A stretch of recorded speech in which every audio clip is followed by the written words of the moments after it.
Paper 2 section A में कुछ ही topics बचे हैं हमारे पेपर 2 सेक्शन ए में। Like there is one section जो थ्योरी सेक्शंस में हमारा रह गया है, थ्योरी ऑफ इंटरनेशनल रिलेशन। ठीक है, इसमें हमने रियलिज्म का स्कूल कवर कर लिया है। At the same time liberalism also known as idealism का स्कूल भी हमारा कवर हो चुका है। तो आज की जो क्लास होगी इसमें हम बाकी जो स्कूल्स हैं like Marxist school, functionalist school, system theory, ये जो टॉपिक्स हमारे बचे हैं पेपर 2 सेक्शन ए के, इन टॉपिक्स को हम आज कवर करेंगे। इसके अलावा जो यूनाइटेड नेशन से रिलेटेड टॉपिक है ऑल्दो हमने कवर किया है, ठीक है, उसका मैंने आपको नोट्स भी दे दिए हैं, तो वो यूनाइटेड नेशन में वो रहेगा। देन कोल्ड वॉर से रिलेटेड भी मैं आपको नोट्स दे चुकी हूँ। एक्चुअली कोल्ड वॉर जो है हमारा वर्ल्ड हिस्ट्री से काफ़ी मैच करता है ये टॉपिक, तो उसके लिए जो नोट्स दिए गए हैं एज इट इज़ आप अगर वर्ल्ड हिस्ट्री कवर करेंगे तो वहाँ से आपका ये चीज़ कवर हो जाएगी। ठीक है, तो फर्स्ट ऑफ ऑल आज हम शुरू करेंगे अपना जो थ्योरी पार्ट है, थ्योरी पार्ट को ही फर्दर हम डिस्कस करने वाले हैं आज के सेशन में।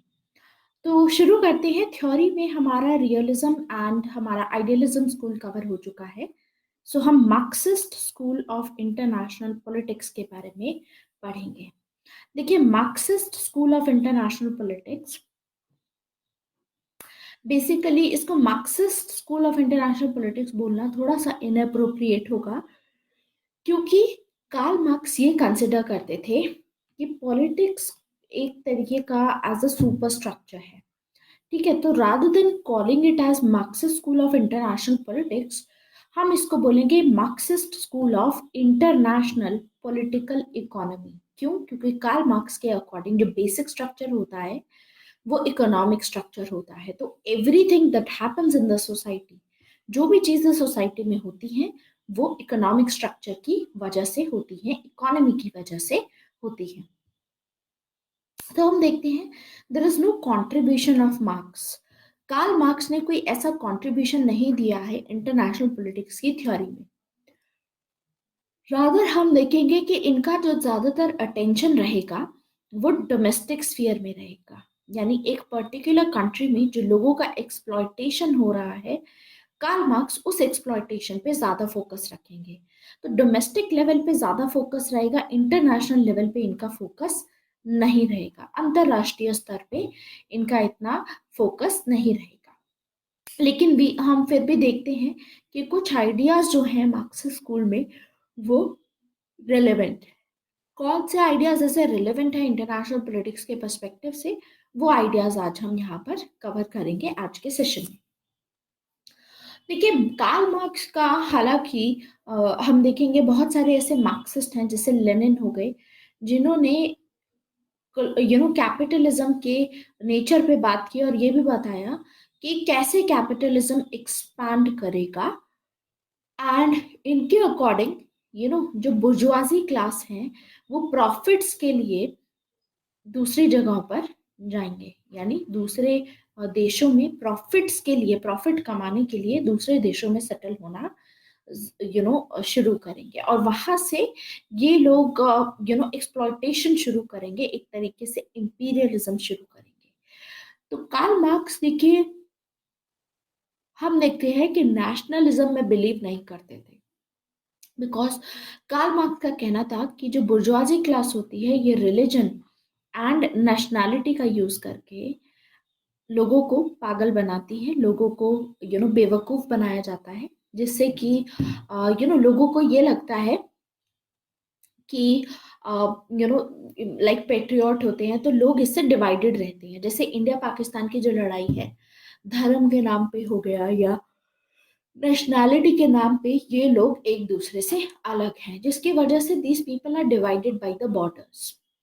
बॉर्डर्स में ये डिवाइडेड हैं, आपस में ये लड़ते रहते हैं। तो ऐसे में आपस में ही लड़ते रहेंगे, ये जैसे हिंदू मुस्लिम आपस में लड़ते रहेंगे, तो ये जो एक्सप्लॉयटेशन हो रहा है सोसाइटी में सभी वर्किंग क्लास का, चाहे वो पाकिस्तान से हो, चाहे वो इंडिया से हो, चाहे किसी और देश से हो, उस चीज पे उनका ध्यान नहीं जाता है।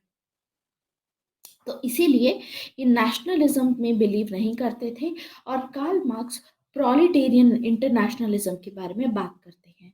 हमने देखा था कार्ल मार्क्स, जब हमने पढ़ा था कि कार्ल मार्क्स का कहना था कि जितने भी प्रोलेटेरिएट्स हैं, प्रॉपर्टी लेस वर्किंग क्लास के जो लोग हैं, उनको आइडिया जो है नेशनैलिटी का, जो रिलीजन का आइडिया है, उसको भुला करके एक दूसरे के साथ में आना है, and they have to remove these borders, and आपस में कोऑपरेट करना है और इस एक्सप्लॉयटेशन को एंड करना है।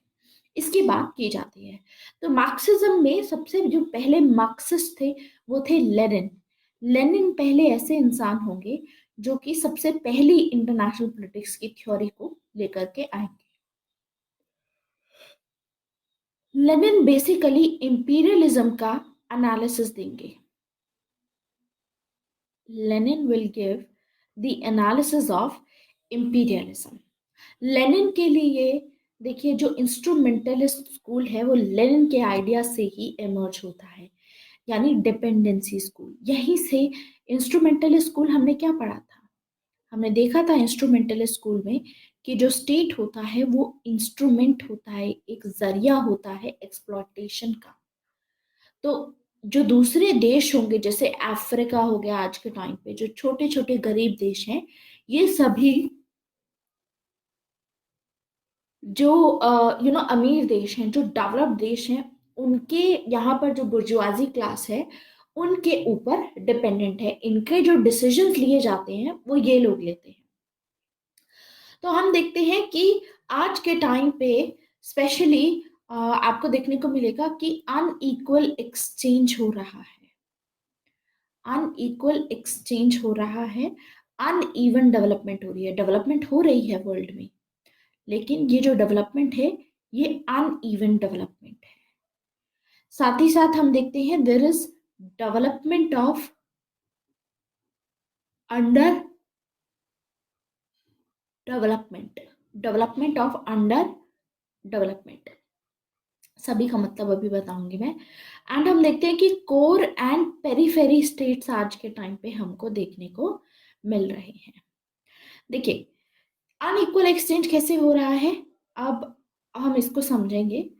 देखिए, सबसे पहले तो जो गरीब देश हैं, लाइक अफ्रीका के कुछ देश हो गए, ठीक है, अगर वो यूएसए के कुछ, यूएसए हो गया या यूएसए जैसे दूसरी कंट्रीज हो गई, इनके साथ में मान लीजिए ट्रेड में एंगेज करते हैं, तो यूएसए यहाँ पर मान लीजिए कि थोड़ा बहुत इन्वेस्टमेंट करता है। जो यहाँ पर ट्रेडिंग हो रही है, बेसिकली क्या हो रहा है कि अफ्रीका से रॉ मटेरियल्स लेके जाया जाता है यूएसए, ठीक है, और ये रॉ मटेरियल यहाँ पर खरीदा जाता है और इस रॉ मटेरियल को फिनिश्ड गुड्स में कन्वर्ट किया जाता है और अफ्रीका के मार्केट में ही बेचा जाता है। इससे होता क्या है कि रॉ मटेरियल्स तो यहाँ से जा रहे हैं, लेकिन रॉ मटेरियल पे प्रॉफिट मार्जिन इतना नहीं रहता है जितना मार्जिन यहाँ पर रहता है। तो कहीं ना कहीं जो डेवलपमेंट हो रही है, ये जो ट्रेडिंग है, ये जो लिबरल ट्रेड हो रहा है कि ओपन ट्रेड होना चाहिए, ये जो लिबरलिज्म फॉलो किया जा रहा है, अकॉर्डिंग टू लिबरलिज्म, कि अगर अगर आपस में इंटरडिपेंडेंस होगी इकोनॉमी के बीच में, तो लड़ाई नहीं होगी। ये चीज हम देखते हैं, तो पीस रहेगा दो देशों के बीच में।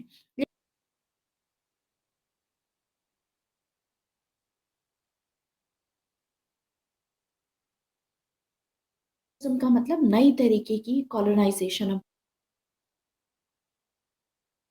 की हेल्प से हमें देखने को मिलता है। जैसे कि हम देखते हैं कि अफ्रीका से जो रॉ मटेरियल्स जाते हैं बहुत सस्ते में जाते हैं, इन पे प्रॉफिट मार्जिन इतना नहीं होता है। इनफैक्ट जो कॉटन यहाँ से अफ्रीका से जाती है, ये अनप्रोसेस्ड कॉटन जाती है, प्रोसेस नहीं की होती, रिफाइन नहीं की होती। तो जो अनप्रोसेस जाएगी वो और सस्ती जाएगी, यहाँ पर जाकर रिफाइन किया जाएगा। अब आप रिफाइन करते हो, मान लीजिए 5 रुपए की कॉटन आपने खरीदी और उसको रिफाइन किया आपने यूएसए में, ये इसको रिफाइन करने में आपको लगे 2 रुपए और, ठीक है, तो यानी इन टोटल आपकी कॉस्ट हुई 7 रुपए। लेकिन ये जो रिफाइंड कॉटन होगी ये टेक्सटाइल्स को बेची जाएगी 15 रुपए में। तो इसका प्रॉफिट ऐड अप हो गया रिफाइनिंग के बाद में कितना, ठीक है। तो प्रॉफिट ऐड होने के बाद में 15 रुपए का प्रॉफिट, मतलब कहीं ना कहीं इसमें आपको 8 रुपए का प्रॉफिट भी मिलेगा। एट द सेम टाइम जब ये टेक्सटाइल में यूएसए में बनेगा, तो उसी कॉटन से जो कपड़ा बनेगा वो सेम कपड़ा यहाँ पर ब्रांडेड कपड़ा बेचा जाएगा बाकी सभी मार्केट्स में 700 रुपये का, 800 रुपये का, 1000 रुपये का, हम ये देखते हैं। तो इस तरीके से हर एक सक्सेसिव स्टेज पे जब भी आप प्रोडक्ट को बनाते हो उसकी वैल्यू डबल हो जाती है, दोगुनी या तिगुनी उसकी वैल्यू हो जाती है। तो इसमें हमें देखने को मिलता है कि एक नए तरीके की कॉलोनियलिज्म हो रही है, अनइक्वल एक्सचेंज हो रहा है। यानी यहाँ पर एक्सचेंज तो हो रहा है, लेकिन ज्यादा फायदा किसको हो रहा है? ज्यादा फायदा यूएसए को हो रहा है, और अफ्रीका को उतना ज्यादा फायदा इसमें नहीं हो रहा है। तो हम देखते हैं डेवलपमेंट दोनों साइड हो रही है ट्रेडिंग की वजह से। अफ्रीका में भी जो कॉटन बेच करके पैसा आएगा, लेकिन ये जो डेवलपमेंट है ये उसके मुकाबले जो यूएसए में डेवलपमेंट हो रही है उसके मुकाबले काफी कम है। You understand this idea? तो ये चीज हमें देखने को मिलती है। Any doubt? So we see that there is uneven development. Development यहाँ ज्यादा हो रही है और यहाँ पर डेवलपमेंट कम हो रही है। तो यानी अफ्रीका जैसी जो गरीब देश हैं, Africa, south east Asia, central Asia या लैटिन अमेरिका जैसे जो देश हैं, यहाँ पर अंडर डेवलपमेंट बहुत बढ़ रही है। मतलब इतनी डेवलपमेंट हो नहीं रही है यहाँ पर। तो यानी कहीं ना कहीं हम देखते हैं कि डिविजन हो जाता है। ठीक है, तो ये मार्क्सिस्ट स्कूल ऑफ थॉट के अकॉर्डिंग इंटरनेशनल पॉलिटिक्स में ये चल रहा है आज के टाइम पे। तो मार्क्सिस्ट में बहुत सारे आते हैं, जिसमें सबसे इंपॉर्टेंट जो हमारे मार्क्सिस्ट स्कॉलर हैं जो हम इंटरनेशनल पॉलिटिक्स में,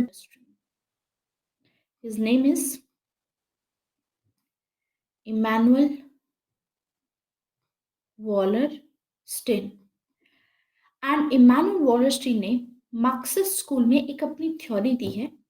थ्योरी बहुत फेमस है, वर्ल्ड सिस्टम थ्योरी। पूरे वर्ल्ड सिस्टम को इन्होंने कैटेगराइज किया है 3 कैटेगरी में। वर्ल्ड सिस्टम थ्योरी एक ग्रैंड सोशियोलॉजिकल थ्योरी है। सोशियोलॉजिकल थ्योरी है जिसके चलते ये बताना चाहते हैं, ये एनालिसिस करके बता रहे हैं कि कैसे कैपिटलिज्म ग्लोबल लेवल पे आज के टाइम पे काम कर रहा है। तो इमैनुअल वॉलरस्टिन खुद जो हैं वो लेनिन के आइडिया से काफ़ी इंस्पायर्ड थे, काफ़ी इन्फ्लुएंस थे। हम देखते हैं कि ये ग्लोबलाइजेशन को क्रिटिसाइज करते हैं मार्क्सिस्ट पॉइंट ऑफ व्यू से, एंड ये बताते हैं कि मॉडर्नाइजेशन के चलते आज के टाइम पे किस तरीके से जो गरीब देश है उनका फायदा उठाया जा रहा है। तो कहीं ना कहीं हम देखते हैं कि ये मॉडर्नाइजेशन जो थ्योरिस्ट होते हैं, उसी पाथ पे, उसी आइडिया पे ये बोलते हैं कि मॉडर्नाइजेशन की वजह से जो गरीबी है बहुत ज्यादा बढ़ गई है डेवलपिंग कंट्रीज में। एंड इस गरीबी को हम रोक सकते हैं अगर हम वर्ल्ड इकोनॉमी यानी इंटरनेशनल इकोनॉमी के साथ में अगर आपकी कंट्री इंटीग्रेट कर लेती है। तो बहुत सारे देशों को ऐसा बोला जाता है कि आप अपनी इकोनॉमी को ओपन कीजिए, जिसके चलते आपके देश को फायदा होगा। वही चीज हमको यहाँ पर इमैनुअल वॉलरस्टिन के थॉट्स में देखने को मिलती है। तो हम देखते हैं कि इमैनुअल वॉलरस्टिन खुद ऐसे स्कॉलर्स में से हैं जो कि ये मानते हैं कि जितना ज्यादा एक कंट्री इंटरनेशनल इकोनॉमी के क्लोजर होती है उतना ही ज्यादा वो गरीब देश रहेगा। जैसे कि डिपेंडेंसी स्कूल वाले, देखिए रिस्पॉन्स इसमें ये रहता है कि अफ्रीका जो है, अभी USA, Africa and Latin America जैसी जो कंट्रीज हैं, ठीक है, इन कंट्रीज में गरीबी का कारण क्या है? What is the reason of poverty in these countries? गरीबी का कारण है यहाँ पर, इन कंट्रीज में देखिए एमएनसीज हैं, मल्टीनेशनल कंपनीज हैं यहाँ पर। लेकिन हम देखते हैं कि ये जो मल्टीनेशनल कंपनीज है इनका काम बस इतना है कि यहाँ से रॉ मटेरियल्स एक्सपोर्ट करती हैं ये, एंड अपनी कंट्री में लेके जाके वहां पर फिनिश्ड गुड्स बनाए जाते हैं और वही बना करके इन्हीं कंट्रीज में वापस भेजे जाते हैं टू गेन मोर प्रॉफिट। तो यहाँ पर जो मार्क्सिस्ट स्कूल है, स्पेशली डिपेंडेंसी स्कूल वाले जो हम देखते हैं, इनका मानना है कि rather than going for multinational companies, इनको अलाउ करने से बढ़िया है कि हम नेशनल बेसिस पे डेवलपमेंट करें, यानी ऑटोनॉमस डेवलपमेंट होनी चाहिए, अपने आप दूसरे कंट्री पे डिपेंडेंट नहीं होना है। तो मार्क्सिस्ट पॉइंट ऑफ व्यू से हम बताते हैं कि इंटरनेशनल पॉलिटिक्स में, यानी देखिए ये इकोनॉमिक एंगल से इंटरनेशनल पॉलिटिक्स को पूरा एनालाइज कर रहे हैं। मार्क्सिस्ट स्कूल आपको पता ही है कि इकोनॉमिक एस्पेक्ट पे ज्यादा फोकस करता है। तो वही सेम चीज यहाँ पर हमको देखने को मिलती है। तो हम पढ़ रहे हैं इमैनुअल वॉलस्टीन के बारे में, बहुत ही इंपॉर्टेंट स्कॉलर है हमारे इस स्कूल में। इमैनुअल वॉलस्टीन की थ्योरी के बारे में देखिए, इनकी जो थ्योरी है ना, ये डिस्क्रिप्टिव भी है, at the same time prescriptive भी है। यानी पहले तो ये हमको डिस्क्राइब करती है, अच्छे से डिटेल में बताती है कि वर्ल्ड में क्या स्ट्रक्चर चल रहा है, क्या सिस्टम इस टाइम पे प्रेवलेंट है, और साथ ही साथ फिर ये प्रिस्क्रिप्शन भी देती है, यानी ये सोल्यूशन भी बताती है कि इसको रोकने के लिए क्या किया जाना चाहिए, क्या किया जा सकता है। तो हम देखते हैं कि ये खुद डिस्क्राइब करते हैं अपनी थ्योरी में कि इंटरनेशनल पॉलिटिक्स में स्ट्रक्चर कैसा है वर्ल्ड सिस्टम का, और साथ ही साथ फिर ये बताते हैं कि हमको सोशलिज्म की तरफ जाना है। तो हमारे पास में दो ही चॉइसेस रहेगी, या तो हम सोशलिज्म अपना लें या फिर हम बारबेरियनिज्म अपनाएं। बारबेरियनिज्म मतलब एक दूसरे से लड़ते रहें, ठीक है। एंड इनका ये मानना है कि आज के टाइम पे वर्ल्ड सिस्टम कैपिटलिज्म बन गया है, पूरे वर्ल्ड में जो चीज डोमिनेंट है वो है कैपिटलिज्म। आज के टाइम पे कैपिटलिज्म जो है वो थ्रू आउट द ग्लोब पूरा एक्सपैंड हो गया है, और इस एक्सपेंशन के चलते एक कंट्री दूसरी कंट्री के साथ में लिंक हो गई है। तो ये वर्ल्ड सिस्टम को जब भी अपनी वर्ल्ड सिस्टम थ्योरी को बताते हैं, उसमें ये सभी कंट्रीज को तीन ग्रुप्स में कैटेगराइज करते हैं कि तीन तरीके की, तीन ग्रुप ऑफ कंट्रीज है। पहली है कोर कंट्रीज। कोर कंट्रीज का मतलब है वो कंट्रीज जो कंट्रीज डेवलप्ड हैं, जिनमें जिनके पास में टेक्नोलॉजिकल पावर है, मिलिट्री पावर है, ठीक है, इकोनॉमिक पावर है, जीडीपी जिनकी बहुत स्ट्रांग है, ये कोर कंट्रीज में आती है। फिर आती है पेरीफेरीज। पेरीफेरीज ये वो सभी गरीब कंट्रीज हैं, लीस्ट डेवलप्ड कंट्रीज हैं, जहां पर ना तो कोई जीडीपी है इनकी, ना तो ये इकोनॉमिकली बढ़िया कर रही हैं ये कंट्रीज, ना ही इन कंट्रीज के पास में कोई टेक्नोलॉजिकल पावर है, ना ही मिलिट्री पावर है।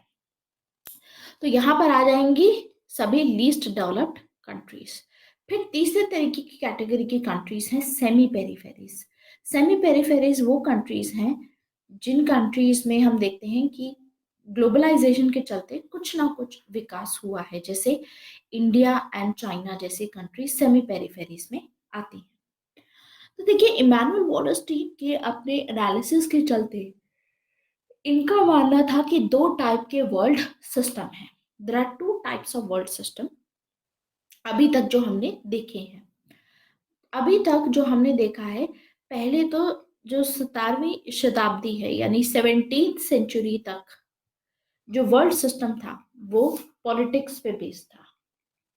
पॉलिटिक्स पे बेस्ड था, यानी जो भी डिसीजन लिया जाता था ऑल ओवर द वर्ल्ड वो पॉलिटिक्स के बेसिस पे लिया जाता था।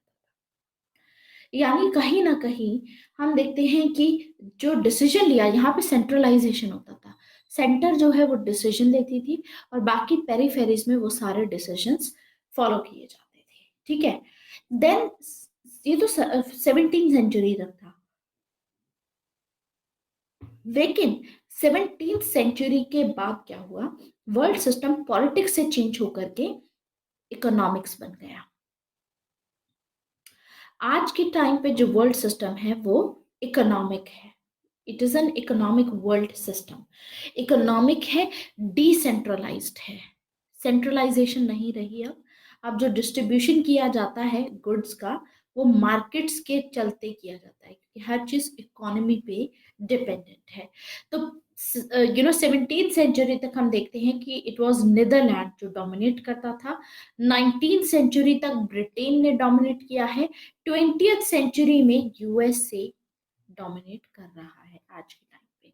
तो इमैनुअल वॉलस्टीन का कहना था कि वर्ल्ड सिस्टम जो है, इसकी वजह से जो लेबर है वो पूरे तरीके से डिवाइड हो चुका है, जिसकी वजह से जो basic goods and raw materials हैं बेसिकली इस पे ध्यान दिया जाता है पूरे वर्ल्ड में। तो इन्होंने ये डिस्क्राइब किया है कि तीन डायमेंशन है हमारे वर्ल्ड सिस्टम की। देखिए, इन्होंने बोला कि अभी तक हमने जो विटनेस किए हैं वो दो टाइप के वर्ल्ड सिस्टम विटनेस किए हैं। पहला जो पॉलिटिक्स पे बेस्ड था, जो भी आपके 17th सेंचुरी तक रहेगा, और उसके बाद हम इकोनॉमिक बेस्ड वर्ल्ड सिस्टम देखते हैं। ठीक है, तो इसमें बोला जाता है कि तीन तरीके के ग्रुप्स की बात की इन्होंने। एक तो कोर स्टेट है, पेरिफेरी है, और सेमी पेरिफेरी। इसकी भी हमने बात कर ली। तो इसमें हम देखते हैं कि इमानुअल वॉलस्टीन का कहना है कि वर्ल्ड सिस्टम की तीन डायमेंशन है। ये तीन डायमेंशन कौन सी है? सबसे पहले डायमेंशन है स्पेशियल डायमेंशन। स्पेशियल मतलब स्पेस में, ज्योग्राफी के हिसाब से मैं बता रही हूँ। ज्योग्राफी के हिसाब से हम देखते हैं वर्ल्ड सिस्टम हम कैसे डिफाइन करते हैं वर्ल्ड को। एक तो ज्योग्राफी के हिसाब से हम डिफाइन करते हैं, जैसे कि let me give you you know an example in this case कि किस तरीके से हम देखते हैं स्पेशल डायमेंशन है। ज्योग्राफी के हिसाब से अगर हम करें तो कोर, पेरिफेरीज और सेमी पेरिफेरीज आ जाएंगी। ठीक है, कि इस पर्टिकुलर एरिया में इतनी डेवलपमेंट हुई हुई है, तो ये ज्योग्राफी के हिसाब से हो गया, दैट इज स्पेशल डायमेंशन। ठीक है, जैसे कि बहुत सारी अफ्रीकन कंट्रीज हैं, ज्योग्राफी वाइज ये सभी कंट्रीज लीस्ट डेवलप्ड कंट्रीज में आती हैं, and these will be part of the special dimension. तो एक तो स्पेशल डायमेंशन होती है, दूसरी होती है टेम्पोरल डायमेंशन, इसके बारे में भी बताऊंगी मैं आपको, एंड फिर होती है इसके बाद कल्चरल डायमेंशन। कल्चरल डायमेंशन, तो तीन डायमेंशंस की बात की जाती है। स्पेशल मतलब ज्योग्राफी से रिलेटेड, टेम्पोरल मतलब टाइम से रिलेटेड, एंड कल्चर मतलब सोसाइटी से रिलेटेड। ये तीन डायमेंशन रहेंगी। थोड़ा सा डिटेल में इसके बारे में बात कर लेते हैं। Let us talk about this. देखिए, टेम्पोरल डायमेंशन का मतलब है कि हर एक वर्ल्ड सिस्टम का देखिए अपना एक लाइफ टाइम होता है, एक लाइफ स्पैन होता है जिसमें वो चीज प्रेवेलेंट रहेगी। तो जो प्रेजेंट वर्ल्ड सिस्टम है ये 17वीं शताब्दी से शुरू हुआ था, 17th सेंचुरी से ये शुरू हुआ था। एंड इमानुअल वॉलस्टीन का कहना है कि ये बहुत जल्दी अब एंड होने वाला है। तो इन्होंने तीन फीचर्स दिए हैं कैपिटलिज्म के टाइम के हिसाब से, कि देखिए कैपिटलिज्म काम कैसे करता है टाइम के हिसाब से। इनका कहना है कि इसमें एक साइकिल्स आते हैं, कभी बूम होता है, कभी बर्स्ट होता है। ठीक है, इकोनॉमी ऐसे ही काम करती है, कभी बूम पीरियड चलता है, ठीक है, और कभी आता है low period which is the burst period, फिर आगे फिर साइकिल चलती है, बूम बर्स्ट, ये सब चलता रहता है। एंड इनका कहना है कि सेक्युलर ट्रेंड्स होते हैं इसमें, यानी कैपिटलिज्म में कुछ ना कुछ कॉन्ट्राडिक्शंस हैं। ठीक है, जैसे कि कॉन्ट्राडिक्शन क्या है? कॉन्ट्राडिक्शन एक बहुत बड़ा ये है कि कैपिटलिज्म में जो कैपिटलिस्ट होते हैं ये अपना प्रॉफिट बढ़ाना चाहते हैं। प्रॉफिट मैक्सिमाइजेशन के लिए इनका ये रोल रहता है कि वेजेस जो है वर्कर्स के, जो उनको नौकरी पे रखा हुआ है, उनकी जो तनख्वाह दे रहे हैं उसको कम से कम रखा जाए। ठीक है, अगर आप अपना प्रॉफिट मार्जिन इंक्रीज करना चाहते हो तो मेजोरिटी ऑफ द सेक्शन ही तो आपके वो बनेगी, कस्टमर बनेगा, और उन्हीं लोगों को आप कम वेजेस दे रहे हो, वही लोग तो आपके प्रोडक्ट्स खरीदेंगे, और उन्हीं को आप कम तनख्वाह दे रहे हो। जब उनको कम तनख्वाह दे रहे हो तो मतलब उनकी परचेजिंग पावर को आप लो कर रहे हो। जब परचेजिंग पावर ही नहीं रहेगी तो वो आपका प्रोडक्ट ही नहीं खरीदेंगे। वो आपका प्रोडक्ट नहीं खरीदेंगे तो आप प्रॉफिट मैक्सिमाइजेशन के लिए इन लोगों को काम से निकाल दोगे, क्योंकि आपको तो अपना प्रॉफिट मेंटेन करना है। आपने इनको काम में से निकाल दिया तो इनके पास और परचेजिंग पावर इनकी डाउन हो गई, अब आपका और ज्यादा सामान नहीं खरीदेंगे। तो ये कॉन्ट्राडिक्शन रहती है कैपिटलिज्म में। तो अल्टीमेटली एक क्राइसिस की सिचुएशन आएगी, ये कहना है हमारे इमैनुअल वॉलस्टीन का। तो इनका कहना था कि अल्टीमेटली जो भी ट्रेंड फॉलो होते हैं कैपिटलिज्म में उसके चलते आएगा क्राइसिस, फाइनेंशियल क्राइसिस टाइप, कि पूरा सिस्टम कोलैप्स हो जाएगा, जैसे कि 2008 के ग्लोबल फाइनेंशियल क्राइसिस में हुआ। तो कैपिटलिज्म ऐसे काम करता है, टाइम के हिसाब से कुछ ऐसे फेजेस आते हैं, और जिस हिसाब से कॉन्ट्राडिक्शंस यहाँ पर रहती हैं कैपिटलिज्म में, कहीं ना कहीं ये कोलैप्स होगा ही होगा। तो यानी इनका कहना था इमैनुअल वॉलस्टीन का कि एक तो ज्योग्राफी वाइज डिवाइडेड होता है, ठीक है, तो स्पेशल डायमेंशन होती है, जैसे कि कंट्रीज डिवाइडेड हैं, जो कोर कंट्रीज हैं ज्यादातर वो कंट्रीज नॉर्थ में हैं, जो लीस्ट डेवलप्ड कंट्रीज है, ये कंट्रीज ज्यादातर, जो पेरीफेरी की मैं बात कर रही हूँ, ज्यादातर ये कंट्रीज को हम साउथ बोलते हैं। ठीक है। सो कहीं ना कहीं एक तो ये ज्योग्राफी के बेसिस पे आपका डिमेंशन हो जाएगी। दूसरी चीज हम देखते हैं कि it is also based upon this time, कि टाइम के साथ भी साइकिल ऐसे चलता है और अल्टीमेटली ये कोलैप्स हो जाएगा। फिर आती है तीसरी dimension which is the cultural dimension. तो इसमें ये जो वर्ड यूज करते हैं वो वर्ड यूज करते हैं जियो कल्चर। ये जियो कल्चर की बात करते हैं कि आज के टाइम पे दो टाइप के कंपोनेंट्स हैं इसके जियो कल्चर के। दूसरा आज के टाइम पे देखिए, एक तो साइंस पे लोग बहुत बिलीव करते हैं, दूसरा लिबरलिज्म पे बहुत बिलीव करते हैं। क्योंकि जियो कल्चर का मतलब all over the geography, all over the world. Basically ये दोनों ही जो कल्चर का पार्ट है, जैसे आप अपनी कोई भी अंडरस्टैंडिंग रखते हो, कोई भी डिसीजन आप लेते हो, तो कहीं ना कहीं रैशनली आप लॉजिकली कुछ लॉजिक लगा करके डिसीजन लेते हो, यानी साइंस वगैरह इन सब पे ज्यादा विश्वास रखते हो। आप लिबरल हो अपनी सोच में आज के टाइम पे। तो इन दोनों रीजन की वजह से ही आज पूरा डिसीजन लिया जाता है।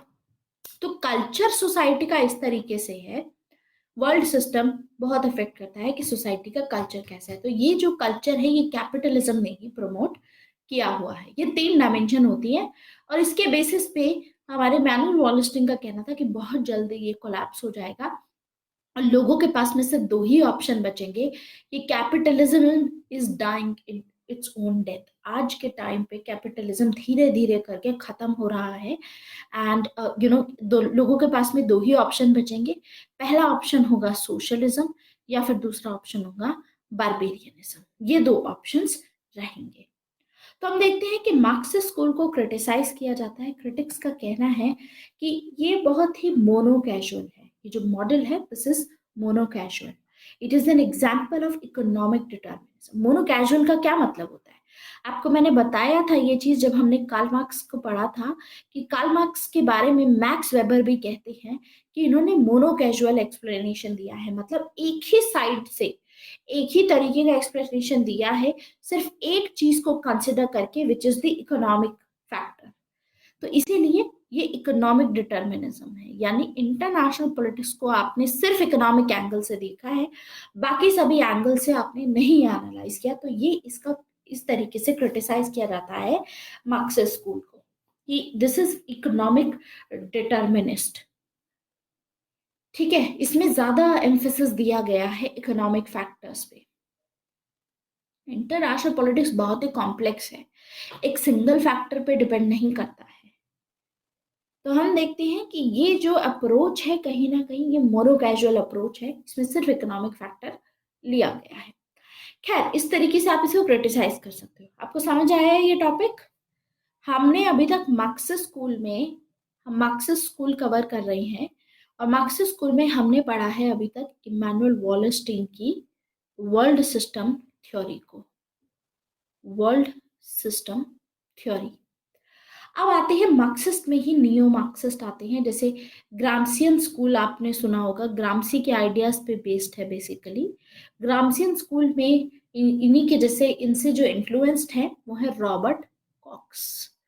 रॉबर्ट कॉक्स एक स्कॉलर है, नियो मार्क्सिस्ट है। रॉबर्ट कॉक्स ने अपनी 1981 में एक बुक पब्लिश की थी, बुक का नाम था social forces, state and world orders. ठीक है, ये इंटरनेशनल थ्योरी से रिलेटेड एक बुक डाली थी। इसमें इन्होंने ये बोला था कि आप सिर्फ मटेरियल स्ट्रक्चर से मतलब नहीं इसको एक्सप्लेन कर सकते इंटरनेशनल पॉलिटिक्स को, यानी सिर्फ इकोनॉमिक फैक्टर को कंसिडर करके आप इंटरनेशनल पॉलिटिक्स में क्या वर्ल्ड क्या सिस्टम चल रहा है इस टाइम पे, ये चीज अभी तक आप नहीं बता सकते। ठीक है, सिर्फ एक ही फैक्टर से एक्सप्लेन नहीं कर सकते, हमको बाकी सब फैक्टर भी कंप्लीट कवर करने होंगे। जैसे कि इकोनॉमिक फैक्टर के अलावा आइडियोलॉजिकल फैक्टर भी होता है, इकोनॉमिक फैक्टर के अलावा कल्चरल फैक्टर भी होता है, जो कहीं ना कहीं इंटरनेशनल पॉलिटिक्स को काफी अफेक्ट करता है, एक इम्पॉर्टेंट रोल प्ले करता है।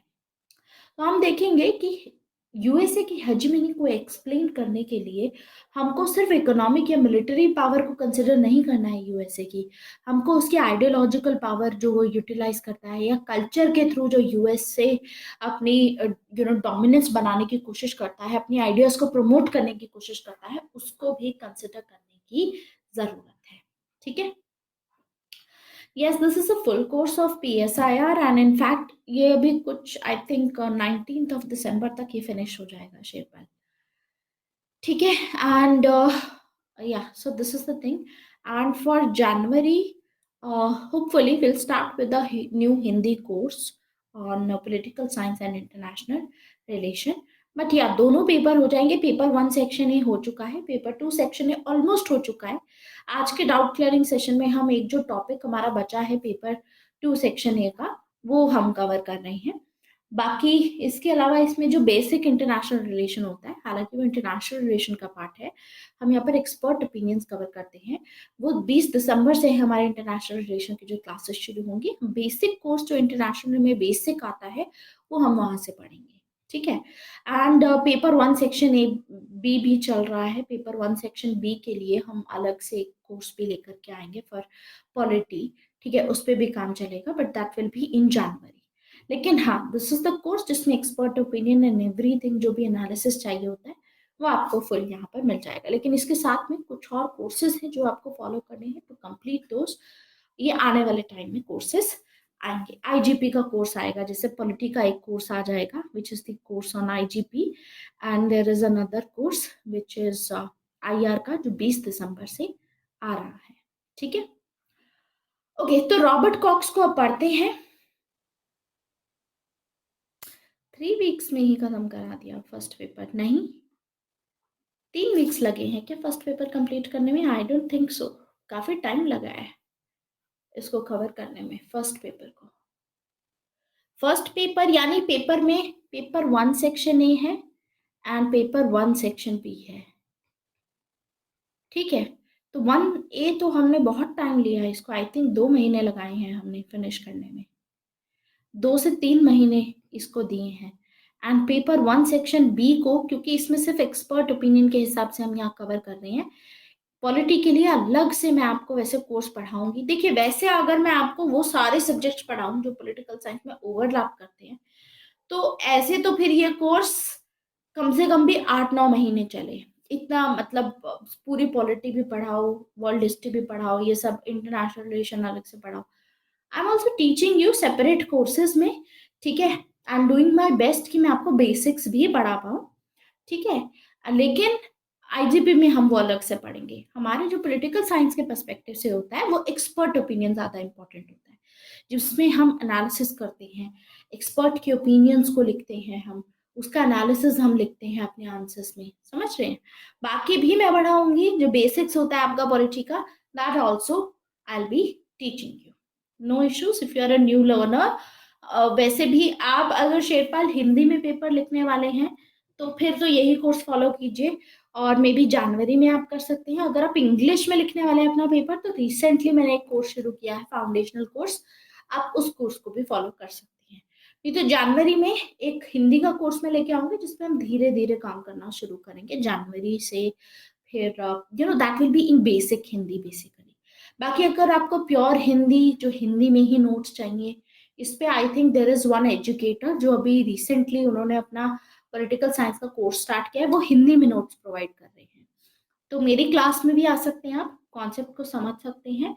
एट द सेम टाइम जो हिंदी के नोट्स रहेगा वो अगर सर प्रोवाइड कर रहे हैं आपको, I don't remember the name, मैंने आज ही देखा है इनफैक्ट कि कोई हिंदी मीडियम के लिए पॉलिटिकल साइंस का कोर्स जो हिंदी में ही नोट्स वो देने वाले हैं, वो लेकर के आ रहे हैं, तो आप उसको फॉलो कर सकते हैं। ठीक है, खैर अब आगे देखते हैं। तो रॉबर्ट कॉक्स की मैं बात कर रही थी। रॉबर्ट कॉक्स है वो ग्रामसियन स्कूल से काफी ज्यादा इन्फ्लुएंस है, और ग्रामसियन स्कूल में यही बोला जाता है कि सिर्फ इकोनॉमिक फैक्टर पे फोकस मत करो, आइडियोलॉजिकल फैक्टर्स भी होते हैं एंड कल्चरल फैक्टर्स भी होते हैं, जिसका यूज करके USA आइडियोलॉजी का यूज करके डेमोक्रेसी के आइडियाज को प्रमोट करके अपनी डोमिनेंस बनाने की कोशिश कर रहा है इंटरनेशनल पॉलिटिक्स में। ये बात इसमें बोली जाती है। तो रॉबर्ट कॉक्स की एक बहुत ही फेमस स्टेटमेंट है, ये बोलते हैं कि थ्योरी इज ऑलवेज, कोई भी थ्योरी अगर कोई थिंकर देता है, theory is always for someone and for some purpose it is given. किसी एक पर्पस से वो थ्योरी दी जाती है। ये बहुत ही एक फेमस स्टेटमेंट है रॉबर्ट कॉक्स की। बेसिकली रॉबर्ट कॉक्स एनालाइज करते हैं रियलिस्ट एंड लिबरल थ्योरीज को और ये जानना चाहते हैं कि इन थ्योरीज को अल्टीमेटली क्यों लिखा गया, किस क्लासेस के बेनिफिट के लिए लिखा गया। तो इनका कहना था कि चाहे वो रियलिस्ट स्कूल हो, चाहे वो लिबरल स्कूल हो, ये जो भी थ्योरीज अपनी दे रहे हैं इंटरनेशनल पॉलिटिक्स से रिलेटेड, ये कैपिटलिस्ट क्लास को बेनिफिट कर रहे हैं बेसिकली। जैसे लिबरल का कहना था कि ट्रेड होना चाहिए, ट्रेड होगा तो इससे सभी देशों को फायदा होगा और आपस में लड़ाई नहीं करेंगे। ठीक है, तो ये कहना था लिबरल्स का कि अपनी इकोनॉमी को ओपन करो, डिपेंडेंट करो। तो ये जो थ्योरी है ये किसी के लिए दी जाती है किसी पर्पस की वजह से। तो रॉबर्ट कॉक्स इसीलिए बोलते हैं कि लिबरल्स जो थ्योरी दे रहे हैं, जो रियलिस्ट थ्योरी दे रहे हैं, किसी पर्पस से दे रहे हैं, ये कैपिटलिस्ट क्लास को फायदा पहुंचाना चाहते हैं। तो यानी मार्क्सिस्ट स्कूल में आप एक तो इमैनुअल वॉलस्टीन को कोट कर सकते हैं, उनकी वर्ल्ड सिस्टम थ्योरी कोट कर सकते हैं, या फिर आप रॉबर्ट कॉक्स के आइडियाज को भी यहाँ पर डिस्क्राइब कर सकते हैं। इसके अलावा एक और स्कूल आता है विच is the critical school. Critical school या इसको हम बोलते हैं फ्रैंकफर्ट स्कूल। इसमें जो स्कॉलर आते हैं ये भी मार्क्सिस्ट स्कूल का ही पार्ट है। ठीक है, they are very critical basically. ठीक है, तो इनका कंसर्न रहता है कि कैसे मासेस को इनके ऊपर जो एक्सप्लॉयटेशन हो रहा है, जो इनके ऊपर शोषण हो रहा है, उसको कैसे कम किया जा सके। तो इसमें कुछ स्कॉलर्स हैं, एक स्कॉलर का नाम आप याद रख सकते हो, that is Andrew Linklater. Andrew Linklater का मानना है, ये सजेस्ट करते हैं कि आप पूरी दुनिया में जो मासेस हैं, जो जो वर्किंग क्लास के लोग हैं, जो गरीब लोग हैं, उनको आप इमेनिसिपेट कर सकते हो, मतलब उनको फ्रीडम दिला सकते हो, उनका शोषण आप रोक सकते हो जब आप जो बाउंड्रीज क्रिएट कर रखी हैं, जो बाउंड्रीज आपस में जैसे इंडिया पाकिस्तान की बाउंड्री बना रखी है, इन बाउंड्रीज को अगर आप हटा दो तो ये किया जा सकता है। जो टेरिटोरियल बाउंड्रीज हमने बना रखी है ये इररेलेवेंट हो जाए तो कहीं ना कहीं हम वर्ल्ड में जो भी वर्किंग क्लास है इनका इमेनिसिपेशन हम कर सकते हैं। तो इन्होंने ये सजेस्ट किया बेसिकली कि हमको ग्रास रूट डेमोक्रेसी को स्ट्रेंथन करना चाहिए, यानी छोटे लेवल पे, जो नीचे के लेवल पे लोगों के पास में पावर नहीं है, उनको पावर दी जा सके, वो अपने डिसीजंस अपने आप को खुद गवर्न कर सके, इसकी बात इसमें की जाती है। तो ये क्रिटिकल स्कूल में आता है कि कैसे वर्किंग क्लास को फ्रीडम दिया जाए, कैसे उनको एम्पावर करना है। तो इसके बारे में एंड्रयू लिंकलेटर कहते हैं कि लोगों को कैसे एम्पावर करना है, कैसे उनके पास में उनको ताकत देनी है। उसके लिए हमें रूलिंग क्लास पे प्रेशर क्रिएट करना होगा कि रूलिंग क्लास ऐसे लोगों की भलाई के लिए कोई रिस्पॉन्सिबल एक्शन ले सके, और वो तभी पॉसिबल है जब ग्रास रूट डेमोक्रेसी हो। तो ये कह रहे हैं कि टेरिटोरियल बाउंड्रीज को हटा करके जो आपस में देशों के बीच में है, इससे बढ़िया है कि मॉरल बाउंड्रीज लाई जाए। इससे होगा क्या कि ट्रांसनेशनल सिविल सोसाइटी नेटवर्क्स बनने चाहिए, यानी किसी भी देश में कुछ भी गलत होता है तो ये मैटर नहीं करता कि दूसरे देश के लोग उसके बारे में क्या बोल रहे हैं, मैटर ये करता है कि जिस भी कम्युनिटी के साथ में बुरा हो रहा है उनकी भलाई के लिए पूरे वर्ल्ड से जो लोग हैं, जो सिविल सोसाइटी है, ऐसे नेटवर्क्स होने चाहिए कि वो लोग अवेयर हो, वो लोग अवेयर हो कि क्या हो रहा है और इनके भलाई के लिए कुछ किया जा सके। This is what we see. So this is about Andrew Linklater. Hi Vikas, good evening. Paper 2 section B के लिए पीडीएफ है या खुद से कुछ नोट्स बनाने पड़ेंगे? फर्स्ट ऑफ ऑल विकास, आपके जो पेपर नंबर 2 सेक्शन बी के जो नोट्स मैं दूंगी वो नोट्स तो आप फॉलो करेंगे ही, एट द सेम टाइम आपको बीएल फाडिया फॉलो करनी है। ठीक है, बीएल फाडिया आपको पढ़नी पड़ेगी। कुछ इंपॉर्टेंट चैप्टर्स हैं, सिर्फ वही इंपॉर्टेंट चैप्टर्स आपको पढ़ने पड़ेंगे। ठीक है, अब वैसे बीएल फाडिया हो गई, जो आपका आईजीपी का सेक्शन है, मैं इसके लिए अलग से कोर्स लेकर के आऊंगी विकास, तो वहां से मैं आपको वहां पर पढ़ाऊंगी ना, जो वही सब नोट्स रहेंगे वहां पर।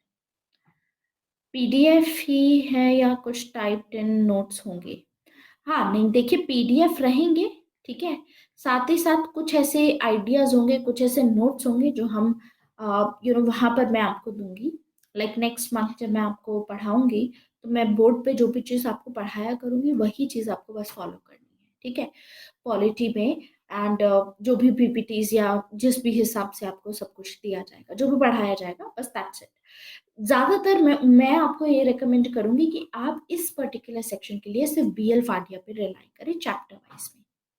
जैसे पार्टी सिस्टम, आप वहां से पार्टी सिस्टम का चैप्टर पढ़िए बीएल फाडिया का, दैट इज इनफ। बाकी जो पार्टी सिस्टम की पीडीएफ मैं दूंगी, ओनली दैट इज इनफ, उससे ज्यादा करने की जरूरत नहीं है, ठीक है।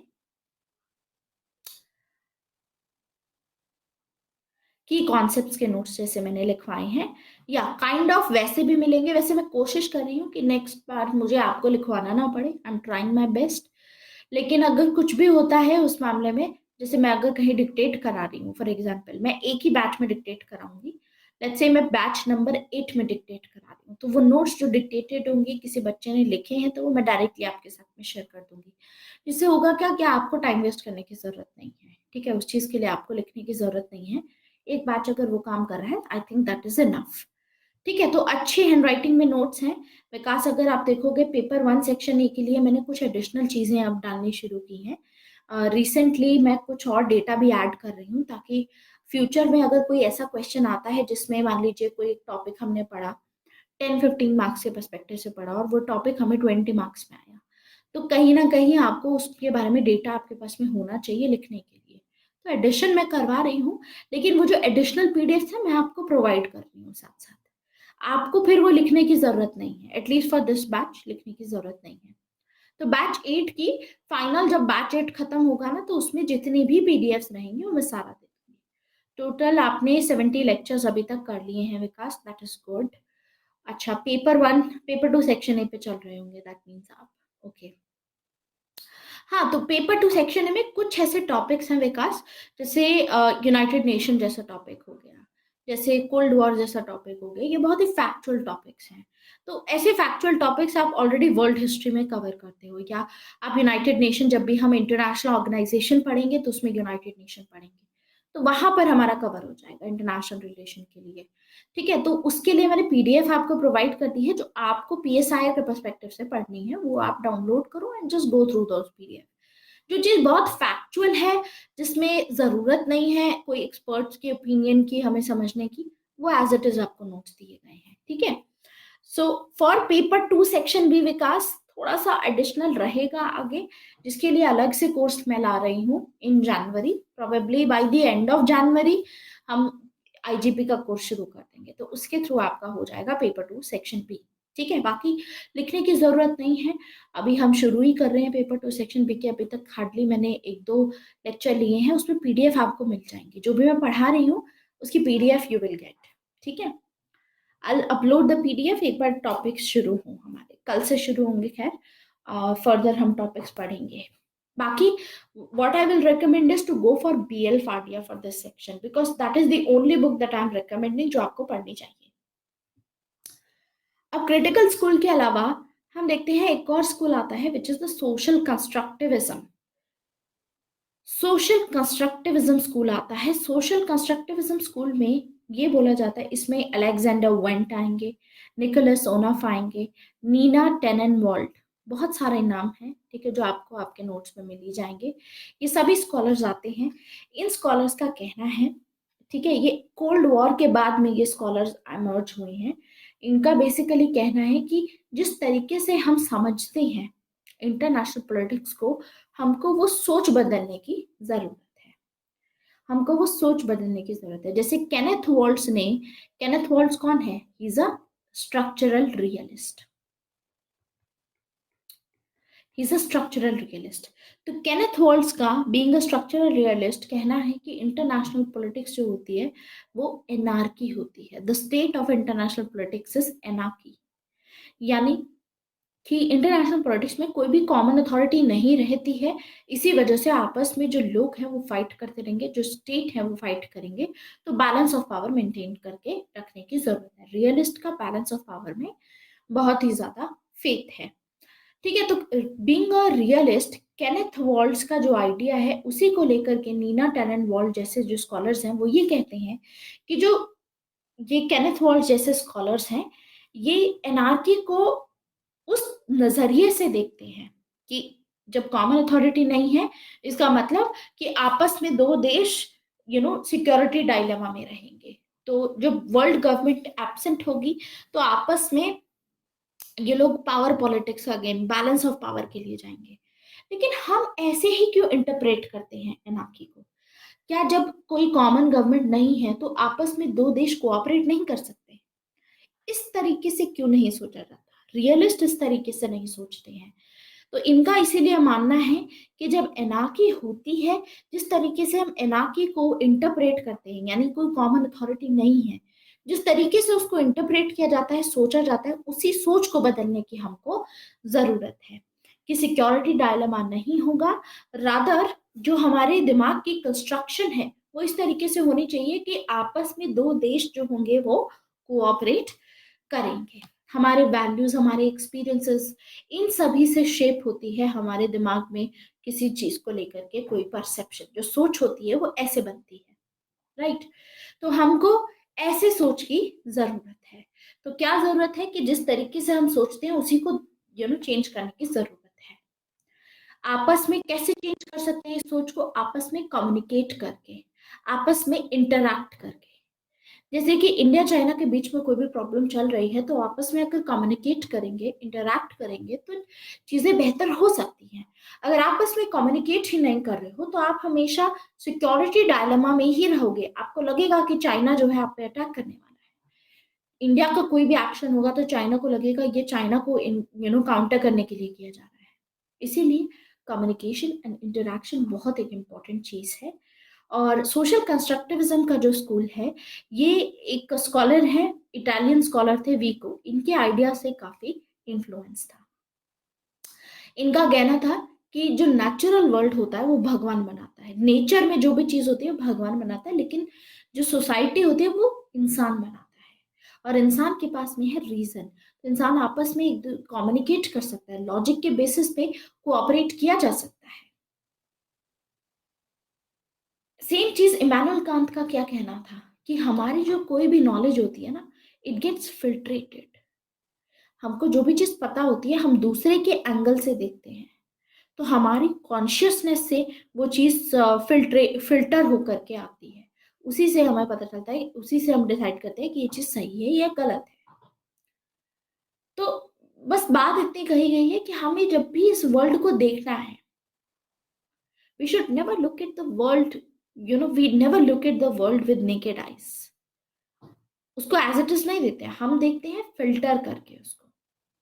हम हमेशा आइडेंटिटीज, हम कहाँ से बिलोंग करते हैं उस हिसाब से देखते हैं। जैसे इंडिया में कोई चीज हो रही है, पाकिस्तान में कोई चीज होती है, तो हम उसको देख करके ऐसे बोलते हैं कि हम, क्योंकि because we belong to India, तो हमारा परसेप्शन उसको लेकर के थोड़ा नेगेटिव रहेगा कहीं ना कहीं। तो कहीं ना कहीं फिल्टर होता है, बिकॉज आपकी आइडेंटिटी कहीं ना कहीं साड़े में आ जाती है। लेकिन जब भी आप कहीं पे भी वर्ल्ड में कुछ भी हो रहा है उसको अपनी आइडेंटिटी से अलग करके, अपनी जो भी कल्चर है, जिस भी सोसाइटी से आप आते हो, जो भी आपके परसेप्शन है उनसे अलग करके सोचिए। तो हम देखते हैं कि जो वर्ल्ड है वो बेसिकली इन्हीं आइडियाज पे पूरा स्ट्रक्चर बना हुआ है। तो यानी ये बोलता है, सोशल कंस्ट्रक्टिविज्म का जो स्कूल होता है ये फोकस करता है कि हमको हमारे आइडियाज को चेंज करने की जरूरत है, हमको हमारे जो मोड ऑफ थिंकिंग है उसको कहीं ना कहीं चेंज करने की जरूरत है। तो इनका मानना है कि आपस में कम्युनिकेट करके, इंटरैक्ट करके, ये इकलौता तरीका है जिसके थ्रू जो भी दिमाग में हमारे आइडियाज आ रहे हैं, जो भी हमारी सोच है सामने वाले को लेकर के, हो सकता है वो सच भी ना हो, उस चीज को हम करेक्ट कर सकते हैं। अगर हम गलत भी सोच रहे हैं तो हम उस चीज को करेक्ट कर सकते हैं आपस में कम्युनिकेट करके। सो सोशल कंस्ट्रक्टिविज्म का स्कूल कहीं ना कहीं विको से इन्फ्लुएंस्ड है, and there is another thinker Anthony Giddens, इनसे भी इन्फ्लुएंस्ड है। This is social constructivism. यानी स्ट्रक्चर हमारे एक्शंस को कंस्ट्रेन नहीं करता है। हम एज एन एक्टर, हम ट्रांसफॉर्म कर सकते हैं। इंटरनेशनल पॉलिटिक्स में मान लीजिए आप प्राइम मिनिस्टर बनते हैं, तो आपके एक्शन से भी अगर आप कम्युनिकेट करना पसंद करते हैं दूसरी कंट्री के साथ में, तो कहीं ना कहीं आप चेंज ला सकते हैं वर्ल्ड पॉलिटिक्स में।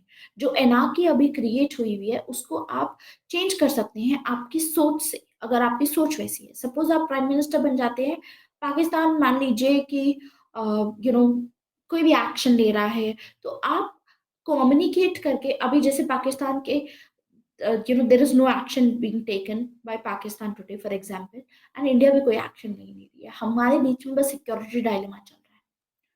तो अब इस सिक्योरिटी डायलेमा की वजह से हम अपनी आर्मी को इंक्रीज करते रहते हैं, ठीक है। पाकिस्तान ये देखता है तो Pakistan will feel this security dilemma कि अपनी आर्मी इंक्रीज करें बिकॉज कल को ये हम पे अटैक कर सकते हैं। अब सेम चीज पाकिस्तान इंक्रीज करना शुरू करेगा, तो हम भी यही सोचेंगे कि पाकिस्तान इसीलिए आर्मी एक्सपैंड कर रहा है बिकॉज इंडिया के साथ में वॉर करने की तैयारी कर रहा है। क्यों ऐसा सिक्योरिटी डायलेमा रखना? अगर आप ऐसा प्राइम मिनिस्टर कम्युनिकेट करते हो, आप इंटरेक्शन रखते हो सामने वाली कंट्री के साथ में, तो कहीं ना कहीं इसको अवॉइड किया जा सकता है। तो इसी की बात बोली जाती है, सोशल कंस्ट्रक्टिविस्ट बोलते हैं anarchy is what we make of it. यानी एनार्की को जो इंटरप्रेट करने का तरीका है, इसको इसके बारे में जो सोचने का तरीका है उसको चेंज करने की जरूरत है। कि जब कॉमन अथॉरिटी नहीं है, जब कोई कॉमन गवर्नमेंट या कॉमन सरकार प्रेजेंट नहीं है, तो उसमें हम सामने वाले देश के साथ में कोऑपरेट भी तो कर सकते हैं। जरूरी तो नहीं है कि हम सिर्फ वॉर के टर्म्स पे ही बात करें या बैलेंस ऑफ पावर के थ्रू ही बात करें। एनार्की को एक पीसफुल सिचुएशन भी तो माना जा सकता है। एनार्की का मतलब जहां पर गुडविल एग्जिस्ट हो रही है, जहां पर आपस में मिलकर के लोग काम कर रहे हैं, ऐसा कि नहीं माना जा सकता जैसे जॉन लॉक ने माना था, राइट। तो जो भी रियलिटी है वो हमारे कॉन्शियसनेस से ही डेवलप होती है। तो हमें लोगों को जागरूक करने की जरूरत है कि वो इस तरीके से एनार्की को देखें। फिर एक और स्कूल आ जाता है हमारा इंटरनेशनल रिलेशन में, इंटरनेशनल रिलेशन की थ्योरी में, which is post modernism. Post modernism का जो स्कूल है इंटरनेशनल पॉलिटिक्स में ताज़ा ताज़ा आया है, नया आया है, कुछ ज़्यादा इसमें डेवलपमेंट हुई नहीं है। इसमें आपके मिशेल फुकॉल्ट आ जाते हैं, ठीक है, लियोटार्ड आ जाएंगे, ठीक है, बहुत सारे हमने स्कॉलर्स हमने पढ़े हैं पहले भी, लियोटार्ड आ गए, डेरिडा आ गए। पोस्ट मॉडर्निज्म का स्कूल हमने पढ़ा है ऑलरेडी, कि पोस्ट मॉडर्निज्म का कहता है कि कोई भी एक चीज जिसमें आप बिलीव करते हैं वो सच नहीं है। तो इंटरनेशनल पॉलिटिक्स को, इंटरनेशनल रिलेशन को भी इस तरीके से ये लोग मानते हैं। इनका मानना है कि इंटरनेशनल पॉलिटिक्स को, इंटरनेशनल रिलेशन को एक टेक्स्ट के जैसा समझना चाहिए। टेक्स्ट कैसा होता है? कोई भी एक लेटर में, मान लीजिए किसी एक इंसान ने आपको एक लेटर भेजा, उसमें एक ही लाइन लिखी हुई थी। अब आप उस लाइन को कैसे इंटरप्रेट करते हैं इस पे डिपेंड करता है। और इस सेम लाइन को इंटरप्रेट किया जा सकता है, मल्टीपल इंटरप्रिटेशन हो सकते हैं, अलग अलग तरीकों से इंटरप्रेट कर सकते हो, ठीक है। For example someone has written get ready, ठीक है, सिर्फ इतना लिख के भेजा गेट रेडी। मान लीजिए किसी ने आपको टेलीग्राम भेजा and the word these are the exact words जो सामने से आए हैं, गेट रेडी। तो आप इसको पॉजिटिव में भी ले सकते हो, आप नेगेटिव में भी ले सकते हो इसको, आप डाउटफुल भी हो इसके बारे में, आपको नहीं पता है इसको कैसे लेना है। What is the meaning of get ready? कि गेट रेडी फॉर वॉर, या get ready for peaceful talks, और get ready for you know सब कुछ एकदम सुलझाने के लिए, सब कुछ अच्छा अच्छा करने के लिए। तो एक टेक्स्ट को अलग अलग तरीकों से इंटरप्रेट किया जा सकता है, समझा जा सकता है। तो पोस्ट मॉडर्निज्म इसीलिए जो रियलिज्म का स्कूल है स्पेशली इनको क्रिटिसाइज करते हैं, क्योंकि रियलिज्म बोलते हैं, रियलिस्ट जो स्कॉलर्स होते हैं इनका मानना होता है कि आपस में दो स्टेट के बीच में हमेशा सिक्योरिटी डायलेमा रहेगा, और ये जो देश है वो कहीं ना कहीं अपने आप को सिक्योर करने के लिए एक दूसरे के साथ में लड़ते रहेंगे। तो पोस्ट मॉडर्निज्म जो रियलिस्ट मानते हैं इनको क्रिटिसाइज करते हैं कि इनकी जो एक्सप्लेनेशन है इंटरनेशनल पॉलिटिक्स की वो साइंटिफिक नहीं है। पोस्ट मॉडर्निस्ट का मानना है कि कोई भी चीज, जो चीज आपको पता है, आप जिसको नॉलेज के बेसिस पे ले रहे हो, उसमें कहीं ना कहीं पावर फंक्शन करती है। कोई भी चीज, अगर आपको कोई भी आइडिया प्रमोट किया जा रहा है, उसके पीछे कुछ ना कुछ पावर प्ले हो रहा है। तो रियलिज्म एक टाइप का मेटा नैरेटिव है। रियलिज्म आपको लगेगा कि सच बोल रहे हैं क्योंकि उसको ऐसा बनाया गया, उसको ऐसा बताया जाता है। पोस्ट मॉडर्निज्म में क्या पढ़ा था हमने? हमने पढ़ा था कि कोई भी सच नहीं है, कुछ भी सच नहीं है इस वर्ल्ड में, ठीक है? कुछ भी सच नहीं है। उसको बताने का तरीका जो होता है, उस तरीके से आप उसको वैसा इंटरप्रेट करते हो। तो इंटरनेशनल पॉलिटिक्स में बहुत सारे ऐसे स्कॉलर्स हैं, ठीक है, जैसे 4-5 स्कॉलर्स मैंने यहाँ पे बताए, इसके अलावा और रॉब वॉकर हो गए और रिचर्ड एशले हो गए, ये अलग अलग स्कॉलर्स हैं। जैसे रिचर्ड एशनल ने एक कॉन्सेप्ट दिया है एनार्की प्रॉब्लमैटिक का। एक्चुअली इन्होंने स्ट्रक्चरल रियलिज्म का क्रिटिसिज्म प्रोवाइड किया था। इनका मानना था कि एनार्की जो होती है, रियलिस्ट क्या बोलते हैं, रियलिस्ट का मानना है कि जब कोई कॉमन अथॉरिटी नहीं होती है तो प्रॉब्लम वाली सिचुएशन होती है। क्यों? क्योंकि आपस में जो देश है वो अब उनके दिमाग में एक सिक्योरिटी डायलेमा रहेगा। एक देश अगर अपनी पावर इंक्रीज करेगा तो दूसरे देश को लगेगा कि हमको हराने के लिए, हम पे अटैक करने के लिए पावर इंक्रीज करी जा रही है। तो इससे कहीं ना कहीं ऐसे सिचुएशंस होंगे कि बैलेंस ऑफ पावर के लिए ये जाएंगे, तो एक प्रॉब्लमेटिक सिचुएशन होती है। इसीलिए रिचर्ड एशले पोस्ट मॉडर्निज्म के स्कूल में यही बोलते हैं। काफी हद तक जो पोस्ट मॉडर्निज्म का स्कूल है वो सोशल कंस्ट्रक्टिविज्म के स्कूल के क्लोज आता है, जो खुद यही बोलते हैं कि एनार्की का मतलब ये थोड़ी ना होता है कि सिक्योरिटी डायलेमा है, कि आपस में आप पावर अपनी बढ़ाते रहो। एनार्की का मतलब ये भी तो हो सकता है कि आपस में जो कंट्रीज हैं कोऑपरेट करें, साथ में मिलकर के ग्रो करें। ऐसे क्यों नहीं एनालिसिस किया जाता?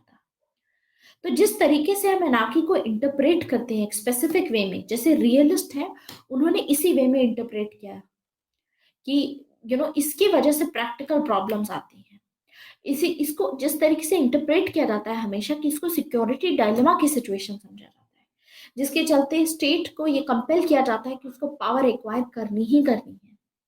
कि स्टेट के पास में जब हथियार होंगे तो आपस में अपने आप को सेव करने के लिए ये लोग हथियार एक्सपैंड करेंगे, अपने आर्म्स एंड एमिनेशन ज्यादा प्रोक्योर करेंगे। तो इसके चलते तो वॉर होगी ही होगी। और जब वॉर होती है तो फिर रियलिस्ट क्लेम कर देते हैं कि हमारी तो देखो थ्योरी साइंटिफिक है, क्योंकि हमने जो चीज बोली जिस भी लॉजिक पे, वो चीज सच हो रही है। लेकिन दिक्कत ये है कि आप इंटरप्रेट ऐसे करवा रहे हो सामने वाले को कि वॉर होगी ही होगी फिर तो, किसी भी मिस हैपनिंग की वजह से। इसलिए हम देखते हैं कि बहुत बार, बहुत नंबर ऑफ इंस्टेंसेस आप दे सकते हो जिसमें ऐसे वॉर हुई है। क्यों? क्योंकि रियलिज्म की वजह से। रियलिज्म को इंटरप्रेट ऐसे किया जाता है, ये बताते ऐसे हैं। तो this is about post modernism. ये समझ में आया? Any doubt about post modernism? Any doubt? अब आगे एक और स्कूल आता है which is post colonialism school. Post colonialism में आ जाते हैं होमी भाभा, एडवर्ड सेड जैसे, गायत्री स्पिवक जैसे स्कॉलर्स, ठीक है। पोस्ट मॉडर्निज्म हमने कर लिया है, नेक्स्ट है post colonialism. Post colonial scholars जो होते हैं इंटरनेशनल पॉलिटिक्स में, ये चाहते हैं कि इंटरनेशनल रिलेशन को जो स्टडी किया जाता है, ये अमेरिका को या यूरोप को ध्यान में रख के सारी चीजें इसमें बताई गई हैं। मतलब सारी जो थ्योरीज बताई जाती हैं, जो पोस्ट कॉलोनियल स्कॉलर्स होते हैं, ये बात करते हैं सिक्योरिटी, इनसिक्योरिटी, सॉरी, डायलेमा की। देखो, एक होता है सिक्योरिटी डायलेमा, एक होता है insecurity dilemma. Security dilemma means कि सामने वाली कंट्री आप पे अटैक कर सकती है, जिसमें आप दूसरी बाहर की जो कंट्रीज है उससे आपको थ्रेट होता है। That is security dilemma. Insecurity dilemma होता है कि आपको दूसरी कंट्री से थ्रेट नहीं है, आपको थ्रेट है जो आप ही की कंट्री में पनप रहा है। जैसे कि इंडिया में नक्सलिज्म, म्यांमार में आप देखोगे तो रोहिंग्या मुस्लिम्स के साथ जो हो रहा है कि लोग गुरीला वॉरफेयर जैसी टेक्निक्स अब अपना रहे हैं, ठीक है। तो ये इन सब चीजों से परेशान होते हैं। यानी इनको खतरा बाहर से नहीं है, इनको अंदर से खतरा है, इंटरनल थ्रेट ये लोग फेस करते हैं। तो पोस्ट कॉलोनियल स्कॉलर्स का कहना था कि देखो, इंटरनेशनल रिलेशन की जो थ्योरीज हैं ज्यादातर वो यूरोप को ध्यान में रख करके बनाई गई है, ठीक है, वो सभी यूरोसेंट्रिक हैं। ये एक्चुअल इनकी हिस्ट्री पे बेस्ड नहीं है। ये थर्ड वर्ल्ड जो कंट्रीज हैं, जो बाद में इंडिपेंडेंट हुई, जो आज के टाइम पे पहले कॉलोनीज हुआ करती थी, आज के टाइम पे पोस्ट कॉलोनियल कैटेगरीज में आती हैं, इन कंट्रीज के लिए ये थ्योरीज रेलेवेंट नहीं है। इनके लिए सिक्योरिटी डायलेमा का कॉन्सेप्ट रेलेवेंट नहीं है। इनके लिए जो कॉन्सेप्ट रेलेवेंट होगा वो है इनसिक्योरिटी डायलेमा का। तो इसमें आते हैं मोहम्मद अयूब जैसे स्कॉलर्स, अमिताभ आचार्य जैसे स्कॉलर्स। जैसे मोहम्मद अयूब ने क्वेश्चन किया है कि जो सिक्योरिटी डायलेमा है वो इंडिया जैसे कंट्रीज हैं, पाकिस्तान जैसे कंट्रीज हैं, इनसे नहीं है, इनमें नहीं है, इनमें इनसिक्योरिटी डायलेमा है। जैसे पाकिस्तान में हम देखते हैं कि जो टेररिज्म पनप रहा है तो उससे पाकिस्तान के लोगों को ही कितना नुकसान है।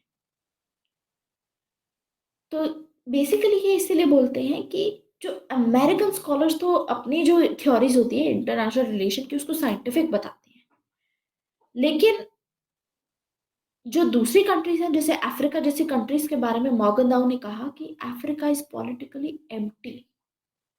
केनेथ वॉल्स का कहना था कि ये रिडिकुलस होगा अगर हम जो इंटरनेशनल रिलेशन का डिसिप्लिन है उसमें हम मलेशिया की फॉरेन पॉलिसी को भी स्टडी करें, या कोस्टारिका की फॉरेन पॉलिसी को, या किसी भी थर्ड मॉरिशियस की फॉरेन पॉलिसी को कवर किया जाए। नहीं, रादर केनेथ वॉल्स जैसे स्कॉलर्स हैं यूरोप और अमेरिका की फॉरेन पॉलिसी पे ही कवर करते हैं।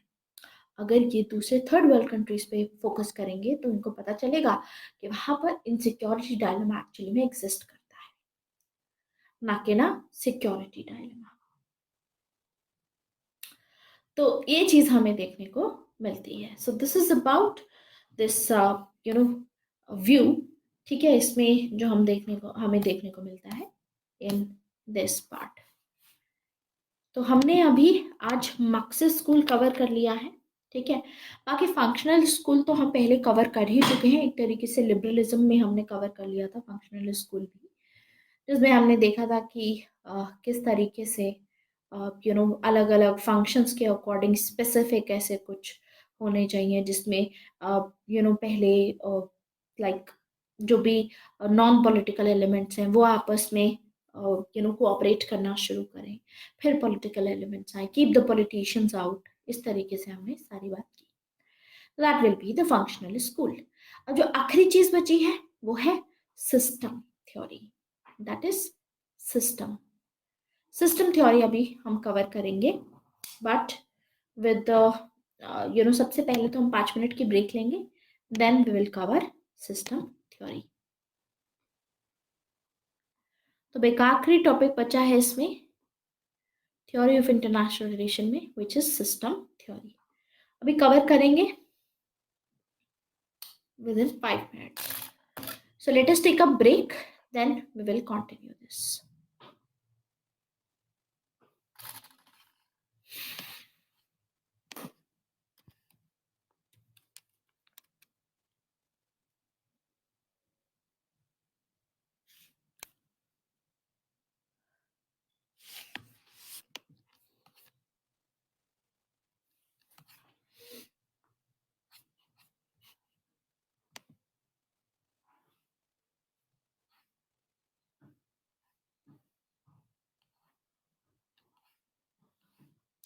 And this is the last topic for this theory. इसके बाद मुझे नहीं लगता that there is anything that is left. हमारा इसमें कवर हो जाएगा ऑलमोस्ट सब कुछ।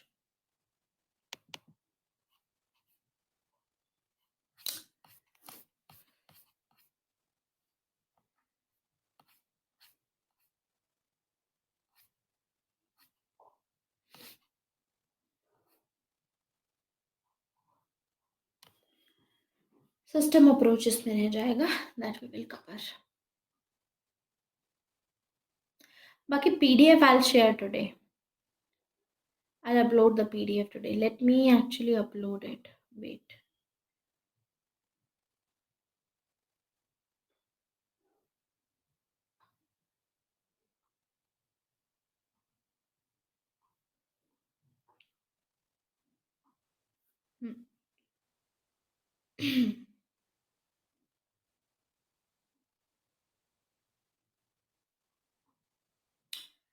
पहले मैं अपलोड करूँ, उसके बाद थोड़ा सा ब्रेक लेते हैं, then will continue.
Okay,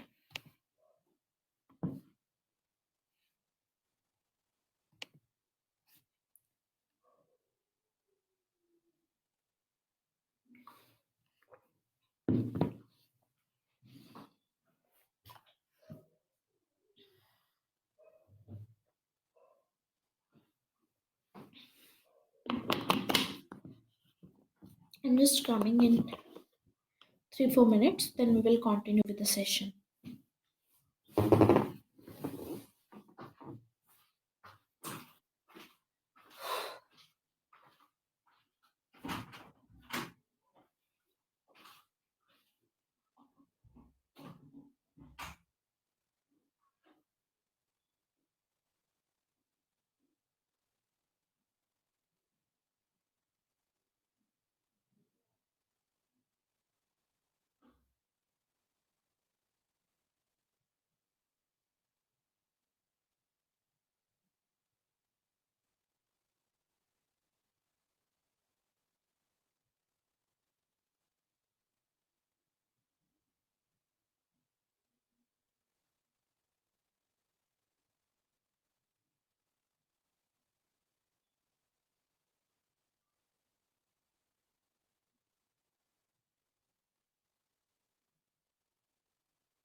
so let us continue. Last topic है हमारा in theory of international relation.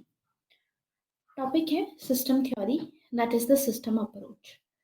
Actually में यहाँ पर जो सिस्टम अप्रोच है वो दी थी मॉर्टन कैप्लन ने। इसमें कुछ मॉडल्स हमको कवर करने होते हैं मॉर्टन कैप्लन के, ठीक है, वो कवर करेंगे। देखिए सिस्टम अप्रोच जैसे कंपैरेटिव पॉलिटिक्स में हमने पढ़ी थी, बिल्कुल वैसा सही है। इनपुट आउटपुट रहेगा जिसमें कुछ एलिमेंट रहेंगे, आपस में इंटरैक्ट करेंगे, लेकिन यहाँ पर अलग अलग मॉडल्स रहेंगे, ठीक है। तो मॉर्टन कैप्लन की जो सिस्टम अप्रोच है वो कहीं ना कहीं जो डेविड ईस्टन की सिस्टम अप्रोच थी उससे काफ़ी इन्फ्लुएंस्ड है, उस पर बेस्ड है। तो ये जो सिस्टम अप्रोच है ये जनरल सिस्टम थ्योरी से ही इन्फ्लुएंस है। जनरल सिस्टम थ्योरी आपको पता है कि बायोलॉजी में दी गई थी कि एक पर्टिकुलर ऑर्गन को पढ़ने से कुछ नहीं होगा, एक पर्टिकुलर एनवायरनमेंट में वो ऑर्गन कैसे परफॉर्म करता है वो भी मैटर करता है। तो system approach basically international relation पे इसी फंडामेंटल कॉन्सेप्ट पे बेस्ड है, ठीक है, और इसको काफ़ी क्रिटिसाइज किया जाता है, ठीक है, कि this is not including the fundamental features although. देखिए ऑब्जेक्टिव ये था कि मॉर्टन कैप्लन देना चाहते थे एक ऐसी ग्रैंड थ्योरी इंटरनेशनल रिलेशन की जिसको फॉलो करके आप दो देशों के बीच में क्या चल रहा है या क्या होने वाला है वो आप पता लगा सको। तो एक ग्रैंड थ्योरी बेसिकली ये देना चाहते थे, यानी एक यूनिवर्सल थ्योरी देना चाहते थे। जैसे न्यूटन की जो ग्रेविटी है, लॉ ऑफ ग्रेविटी है, बिल्कुल वैसा ये देना चाहेंगे, जस्ट लाइक न्यूटन। तो वैसी थ्योरी देना चाहते थे जिसमें हम जो पहले हो चुका है, जो भी इंटरनेशनल रिलेशन के दो कंट्रीज के बीच में पास्ट के रिलेशंस को भी एक्सप्लेन कर सके, जिसके चलते हम प्रेजेंट में जो हो रहा है उसको भी एक्सप्लेन कर सके, एंड फ्यूचर में क्या होगा उसको प्रिडिक्ट कर सके। तो बेसिकली ऐसी थ्योरी इंटरनेशनल पॉलिटिक्स की मॉर्टन कैप्लॉन का ऑब्जेक्टिव ये था देने का। तो इसमें मॉर्टन कैप्लॉन इन टोटल 10 ऐसे डिफरेंट डिफरेंट मॉडल्स डेवलप करेंगे। इसमें 10 ऐसे मॉडल्स देंगे ये, ठीक है, जो कि बताएंगे कि दो जो कंट्रीज होती हैं उनके बीच का रिलेशंस कैसे रहेंगे। तो सबसे पहला मॉडल आता है, एक एक करके मॉडल हम डिस्कस करते हैं। सबसे पहला मॉडल आता है balance of power model. Balance of power model. Balance of power model में क्या है, देखिए इंटरनेशनल पॉलिटिक्स 17th सेंचुरी से लेकर के वर्ल्ड वॉर टू के खत्म होने तक बैलेंस ऑफ पावर मॉडल से समझी जा सकती है, जिसमें कुछ इंपॉर्टेंट फीचर्स ये हैं कि मल्टीपोलर वर्ल्ड ऑर्डर था, मतलब तीन चार ग्रेट पावर्स थी, चार पांच ग्रेट पावर्स होंगी, मल्टीपोलर वर्ल्ड ऑर्डर रहेगा, और साथ ही साथ यहाँ पर कोई इंटरनेशनल एक्टर नहीं रहेगा, मतलब there is an absence of world government, there is absence of international actor, उसकी एब्सेंस रहेगी, ठीक है, इंटरनेशनल एक्टर की। जैसे कि आज के टाइम पे हमें यूनाइटेड नेशन और ये सभी बॉडीज दिखती हैं, उस टाइम पे ये नहीं होंगी। एट द सेम टाइम हम देखते हैं कि बैलेंस ऑफ पावर में सिक्योरिटी डायलेमा की बात की जाती है कि ये जो आपस में जो मल्टीपल पावर्स हैं, चार पांच ग्रेट पावर्स हैं, ठीक है, ये आपस में बैलेंस क्रिएट करके रखेंगे अलायंसेस के थ्रू। मान लीजिए ये अलायंस कर रही है दो कंट्रीज आपस में, तो ये इन दोनों कंट्रीज के खिलाफ हो सकती है, ठीक है, लाइक ये इनके एनिमीज हो सकते हैं। तो इस टाइप में बिलियर्ड बॉल मॉडल हमको देखने को मिलता है, BBM which is billiards ball model, यानी कोई भी यहाँ पर कम्युनिकेशन नहीं है, इंटरैक्शन नहीं है, ओनली इंटरैक्शन जो होता है वो गवर्नमेंट टू गवर्नमेंट इंटरैक्शन होता है, जिसकी वजह से आपस में इन कंट्रीज के लैक ऑफ इंटरैक्शन की वजह से सिक्योरिटी डायलेमा प्रेजेंट होता है। That is balance of power model. अगला हम देखते हैं बायपोलर मॉडल, ठीक है, नेक्स्ट मॉडल जो इन्होंने दिया दैट इज बाइपोलैरिटी। तो ये बैलेंस ऑफ पावर मॉडल कब से कब तक है, 17th सेंचुरी के स्टार्टिंग से लेकर के वर्ल्ड वॉर टू के एंड होने तक ये मॉडल एक्सप्लेन करता है कि इंटरनेशनल रिलेशन में क्या हो रहा था। देन आता है second model. Second model is bipolar model. World war two खत्म होने के बाद में सभी को पता है कि बाइपोलैरिटी आ जाएगी, जिसमें दो हम देखेंगे कि पावर ब्लॉक्स होंगे। ठीक है, तो इसको हम बोलते हैं टाइट बाइपोलर। ये 1940 से लेकर के 1960 तक टाइट बाइपोलैरिटी रहेगी, यानी पूरा जो वर्ल्ड होगा दो पावर ब्लॉक में डिवाइडेड होगा। इसमें एक साइड पे आप देखोगे यूएसए एंड दूसरी साइड पे यूएसएसआर, और बाकी जो कंट्रीज होंगी वो इनकी सैटेलाइट स्टेट्स होंगी। ठीक है, जैसे यूएसए के साथ में इसके ईस्टर्न यूरोपियन कंट्रीज हैं वो यूएसएसआर के साथ में, वेस्टर्न यूरोपियन कंट्रीज यूएसए के साथ में होंगी, पाकिस्तान यूएसए के साथ में होगा। So that was the tight bipolar order. इसमें दो सुपर पावर हैं और बाकी सभी स्टेट्स जो होंगी वो सैटेलाइट की तरह काम करेंगी, इसमें दो पोल्स रहेंगे। फिर आता है 1960s के बाद 1961 में बेसिकली हम देखते हैं जब इंडिया नाम अपना लॉन्च करेगा 1961 में, दैट्स व्हेन ये लाइट जो टाइट हमने देखा बाइपोलर ऑर्डर, ठीक है, this is a tight bipolar, ये लूज बाइपोलर मॉडल में हो जाएगा कन्वर्ट। तो इसको जो अलग मॉडल दिया इन्होंने इसको रिप्रेजेंट करने का, मॉर्टन कैप्लन ने, वो दिया लूज बाइपोलर। इसमें क्या होगा कि पावर ब्लॉक्स हैं, यूएसए है, यूएसएसआर है, ठीक है, एंड इसमें एक थर्ड एंटिटी है विच इज नैम। कुछ ऐसी कंट्रीज हैं जो नैम का पार्ट होंगी। जैसे आज के टाइम पे आप देखोगे कि सैटेलाइट स्टेट्स यहाँ पर भी रहेंगे यूएसए के एलाइज, लेकिन 120 कंट्रीज आज के टाइम पे नैम का पार्ट है। यूएसएसआर तो खैर डिसइंटीग्रेट हो ही गया है Russia and eastern European countries में। ठीक है, तो लेकिन बायपोलैरिटी यहाँ पर थोड़ी लूज हो जाएगी because of non aligned movement के आने से। फिर अगला जो मॉडल इन्होंने दिया that is very loose bipolar model. Very loose bipolar model, इसमें क्या होगा, इसमें ये है कि यूएसए भी है, यूएसएसआर भी है और नैम भी एग्जिस्ट कर रहा है, लेकिन कुछ यहाँ की जो सैटेलाइट स्टेट्स हैं जो यहाँ पर यूएस और यूएसएसआर के साथ में थे, इनमें से कुछ स्टेट्स अलग हो जाएंगे, जैसे फ्रांस इस बाइपोलैरिटी से बाहर आ जाएगा, तो ये वेरी लूज हो गया। इसमें जो सैटेलाइट स्टेट्स होंगे ये ऑर्बिट से बाहर निकलना शुरू हो जाएंगे, क्योंकि अब जो पावर ऑफ अट्रैक्शन थी दो पोल्स के बीच में वो काफी हद तक कम हो जाएगी, दैट्स व्हाई। तो it's a very loose bipolar model. अब फिर एक आता है, अब ये वैसे हाइपोथेटिकल मॉडल है, क्योंकि देखिए ये यूनिवर्सल मॉडल देना चाहते थे कि ऐसा हो सकता है, ठीक है, तो कुछ जो मॉडल्स रहेंगे वो हाइपोथेटिकल यानी इमेजिनरी भी हो सकते हैं। तो अगला जो फोर्थ मॉडल आएगा, sorry this is the fifth model that we are discussing, चार हमारे हो चुके हैं। नेक्स्ट जो मॉडल आएगा वो है universal actor model. Universal actor model, universal actor model में क्या होता है, एक जो एक्टर होगा वो सबसे पावरफुल होगा, ठीक है, वो पावरफुल होगा तो वर्ल्ड गवर्नमेंट एग्जिस्ट करेगी, और बाकी सभी इसमें क्या रहेगा कि बाकी सभी जो स्टेट्स होंगे ये वर्ल्ड गवर्नमेंट के अंडर में होंगे, वर्ल्ड गवर्नमेंट के अंडर में होंगे। लेकिन हम देखते हैं कि ऐसा नहीं हो पाया, ठीक है, एक ऐसी गवर्नमेंट कि बाकी सभी जो स्टेट्स हैं वो इसके अंडर में हो, जिसमें पोल्स, जो दो पोल्स बने हुए थे या जितने भी पोल्स बने थे सब वैनिश हो जाए, ये हाइपोथेटिकल है, अभी तक तो ऐसा नहीं हुआ है। Then comes hierarchical system model. अब जो यूएसए जिसमें हेजीमनी यूएसए की दिखेगी वो है hierarchical, so this is hierarchical.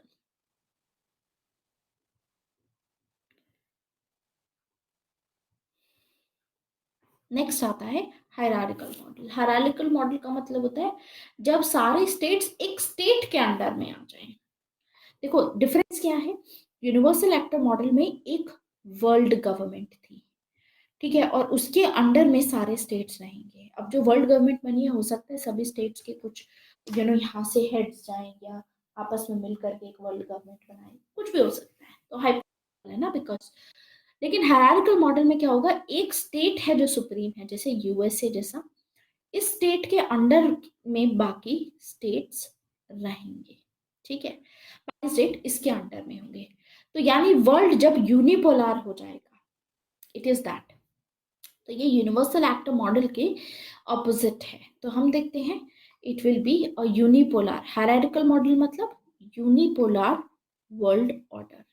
इसमें क्या होता है, हायरार्की में ऊपर सबसे स्ट्रॉन्ग स्टेट रहता है, फिर नीचे इसके हायरार्की में वीक स्टेट रहते हैं। फिर आया अगला यूनिट वीटो मॉडल। एक और मॉडल जो इन्होंने दिया वो है unit veto model. Unit veto model का मतलब होता है कि सभी स्टेट्स के पास में इक्वल कैपेसिटी है एक दूसरे को डिस्ट्रॉय करने की। ये भी हाइपोथेटिकल है, इमेजिनरी है, कि मान लीजिए वर्ल्ड के सभी स्टेट्स हैं, उनके पास में इतनी कैपेसिटी है कि वो एक दूसरे को डिस्ट्रॉय कर सकते हैं, इनको अलायंस की जरूरत नहीं है। तो that is unit veto model. अब इनको किसी अलायंस की जरूरत नहीं। फिर आता है next model which is incomplete nuclear diffusion model. Incomplete nuclear diffusion model. What is the meaning of this model? यानी कुछ ऐसे, ये हाइपोथेटिकल नहीं है, कुछ ऐसे 14-15 स्टेट्स होंगे जिनके पास में न्यूक्लियर वेपन्स होंगे। ये स्टेट न्यूक्लियर वेपन पोजेस करेंगे, इसीलिए मैंने क्या बात की, इनकम्प्लीट। मैंने ये नहीं बोला कि न्यूक्लियर डिफ्यूजन होगा, I am saying incomplete nuclear diffusion. मतलब ऑलमोस्ट सभी जो नेशंस हैं सबने अपनी nuclear power, nuclear proliferation, non proliferation treaty sign की हुई है, एनपीटी। तो वो लोग नहीं कर रहे हैं, लेकिन कुछ ऐसे स्टेट्स होंगे, जैसे 5 तो परमानेंट मेंबर्स हैं यूनाइटेड नेशन सिक्योरिटी काउंसिल के, इनके पास में है। इंडिया हो गया, पाकिस्तान हो गया, ठीक है, नॉर्थ कोरिया हो गया, इसमें क्यूबा हो गया। एट द सेम टाइम हमें देखने को मिलता है ईरान, इजराइल, ये सभी कंट्रीज हैं जिन्होंने साइन नहीं की हुई है एनपीटी।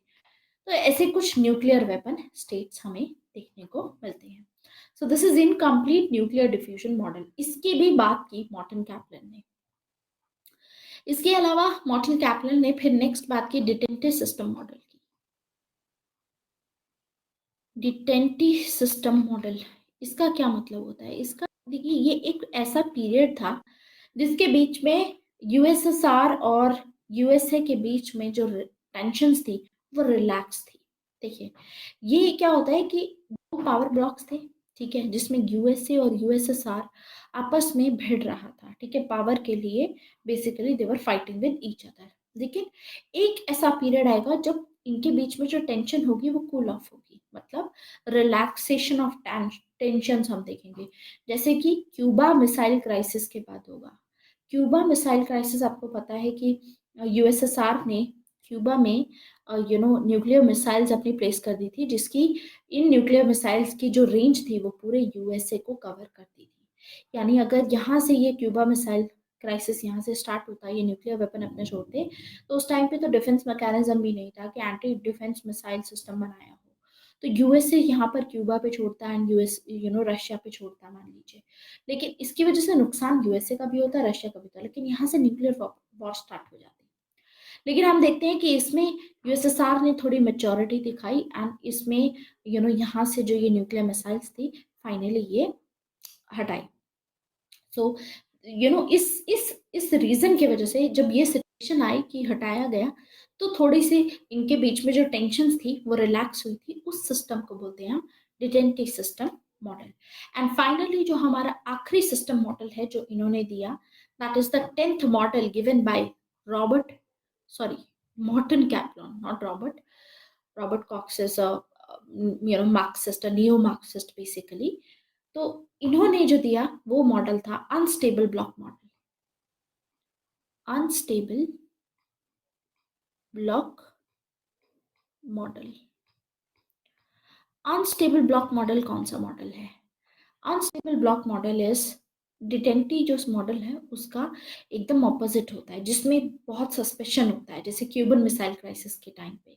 इसमें रिलैक्सेशन नहीं होता, इसमें आपस में बहुत ज्यादा राइवलरी चल रही होती है, बहुत डेंजरस सिचुएशन होती है कि कोल्ड वॉर दोबारा से शुरू होने वाला है। इस टाइप के जो मॉडल होता है वो अनस्टेबल ब्लॉक मॉडल होता है। तो इस टाइप के models Robert Kaplan, Morton Kaplan ने दिए। अब इसको खैर इवेल्युएट किया जाता है क्रिटिकली। इसको अगर इवेल्युएट करना हो तो उसमें आप कोट कर सकते हैं स्टैनले हॉफमैन को। स्टैनली हॉफमैन क्रिटिसाइज करते हैं मॉर्टन कैपलन के सिस्टम अप्रोच को इंटरनेशनल पॉलिटिक्स की। इनका मानना था कि system approach is a huge misstep. मतलब एक स्ट्रेंज तरीके का गेम है ये, जिसमें इन्होंने बेसिक स्टफ भी जो इंटरनेशनल पॉलिटिक्स का होता है उसके बारे में बात ही नहीं की। रादर ये जो मॉडल दिए गए हैं अभी, जैसे हमने मॉडल दिए ना, एज इट इज ये मॉडल इन्होंने बताए, तो इतने एनालिटिकल भी, उन्होंने इसकी इंपॉर्टेंस भी एक्सप्लेन नहीं की। कुछ मॉडल्स हमने अभी देखे जो हाइपोथेटिकल हैं, जो इमेजिनरी हैं, जो रियल में एग्जिस्ट ही नहीं हो सकते। कुछ ऐसे मॉडल्स इन्होंने बताए जो आउटडेटेड हैं, बहुत पहले हो चुके हैं, अब नहीं हो रहे हैं। कुछ ऐसे मॉडल्स हैं जो आज के टाइम पे जो इंटरनेशनल पॉलिटिक्स हमें देखने को मिलती है उससे मैच ही नहीं करते हैं। तो इस तरीके से स्टैनले हॉफमैन इनको क्रिटिसाइज करते हैं मॉडर्न कैपलॉन को। तो यानी अगर आपका क्वेश्चन आए, सिस्टम अप्रोच के सभी मॉडल्स को डिस्कस कीजिए या क्रिटिकल इवैल्यूएशन कीजिए, आप ये 10 के 10 मॉडल्स बताएंगे, इंक्लूडिंग हिज पर्पस क्या था इनका, सभी मॉडल्स को फैक्चुअली बता करके फिर आप इसको इवैल्यूएट करेंगे कि इसमें ये एनालिटिकल नहीं है, ये आउटडेटेड मॉडल्स हैं, इसमें कुछ हाइपोथेटिकल मॉडल्स हैं, इस तरीके से। देखिए, इंटरनेशनल पॉलिटिक्स डिसिप्लिन का जो पर्पस होता है वो ये होता है कि किस तरीके से पीस एस्टैब्लिश किया जा सके दो देशों के बीच में। और ये मॉडल तो हमें बता ही नहीं रहा है कि पीस कैसे एस्टैब्लिश करना है, तो इसकी कोई रेलेवेंस ही नहीं है। तो ये model basic requirement system theory की फुलफिल नहीं करता है। ना तो ये एनवायरनमेंट एक्सप्लेन करता है, ना ही ये स्ट्रक्चर को एक्सप्लेन कर रहा है, ना ही फंक्शंस को, ना ही इनपुट आउटपुट प्रोसेस को। कुछ एक्सप्लेनेशन ही नहीं है बेसिकली। जो भी पार्टीज के बारे में बता रहे हैं, जैसे बाइपोलर मॉडल हो गया, टाइट पोलर मॉडल और ये सब चीजें, उसमें जो स्ट्रक्चर है, जो जो पार्टीज हैं उसके बारे में भी एक्सप्लेन नहीं कर रहा है। तो इसमें साथ ही साथ डोमेस्टिक फैक्टर्स नहीं इंक्लूड किए गए हैं, क्योंकि इंटरनेशनल पॉलिटिक्स में डोमेस्टिक वेरिएबल्स भी एक इम्पॉर्टेंट रोल प्ले करते हैं, वो भी चीज इसमें नहीं है। तो इस तरीके से स्टैनली हॉफमैन इनको क्रिटिसाइज करते हैं एंड ये कहते हैं कि ये रेलेवेंट नहीं है जो इन्होंने दिया है। So this is the all the models, the system approach in international politics। इसके साथ में हमारी जो थ्योरीज थी इंटरनेशनल रिलेशन की वो सभी कंप्लीट हो चुकी हैं। यूनाइटेड नेशन का टॉपिक मैं आपको बता चुकी हूँ, but you have to do with those topics, and cold war के मैं पीडीएफ आपको दे चुकी हूँ ऑलरेडी। देखिए, क्योंकि बहुत फैक्चुअल है इसीलिए आई एम टेलिंग यू कि ये चीज़ आपको मैंने पहले भी बोला था, कुछ चीज़ें यहाँ पर आपकी ओवरलैपिंग रहेंगी। तो the topics that are overlapping, जो ओवरलैप हो रहे हैं, उन टॉपिक्स के लिए I recommend you to cover world history. ठीक है, हालांकि मैंने पीडीएफ आपको दे दी है इंटरनेशनल रिलेशन के पर्सपेक्टिव से। बाकी इसको आगे आने वाले क्लासेस में हम देखेंगे। इंटरनेशनल रिलेशन में कुछ ऐसी जैसे ईयू हो गया, एपेक हो गया, eight the same time ASEAN हो गया, ये सभी जो ऑर्गेनाइजेशंस हैं जिनको कवर करना है, सार्क हो गया, इसकी पीडीएफ मैं आपको दे दूंगी। लेकिन हम इसको कवर करेंगे जो 20 दिसंबर से हमारा कोर्स शुरू हो रहा है इंटरनेशनल रिलेशन का, उसमें फर्दर हम कवर करेंगे। So this is it for today, guys. Thank you very much.